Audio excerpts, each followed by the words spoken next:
Speaker of the House, and I'm friends with Nancy. I like her.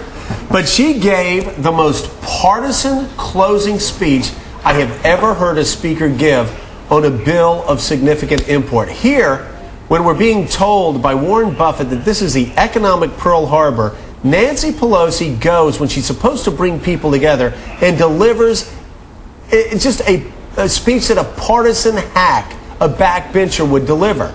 That's not partisanship? Come on, Joe. Nancy Pelosi is the one who sat down with the administration, sat down with the Republican leadership, House and Senate. We salute everybody so why together. Is her final speech a partisan attack at the very people whose vote she needs? Nancy Pelosi simply was pointing out that we got to the predicament we're in as a result of Bush economic policies and the result of a deregulatory agenda run amok. After you get the Republican votes, why the hell, Chris, do you do it when you still need Republicans' votes? Joe, let me ask you this. You were a member of Congress. On a vote of this consequence for the country, on a huge issue like this, if you thought the right vote was to vote yes for your country and for your constituents, would you really switch your vote because you got a little bit upset about what somebody on the other side said? And you know, Chris, it's not believable. Okay, so you asked the question. Let me answer that question.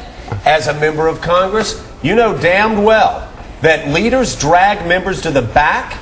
They twist their arms, they beg, they plead, and finally they say, okay, you hate this bill, it's against everything you believe in, do it for me. I need you this one time to do it for me. I've worked with Nancy, we're going to all have political cover. And I look him in the eye and I say, okay, SOB, this one time. And then I go sit down, and if I hear Nancy Pelosi trashing me like that, I go back to the back and say, I hated this bill, I think it's bad for America, but I was going to do it because you're my leader and I trusted you. I'm not doing it now. And I vote no, Joe, and I walk off the floor. You and I know that it's not black and white like you just mentioned. That is a third grader's view of Congress. Joe, on an issue of such consequence, are you going to tell me that someone changed their votes because they got peeved about something? I'm going to tell you that people didn't want to vote for it in the first place, Chris. You and I both know that's how it works on Capitol Hill. Joe, that's true.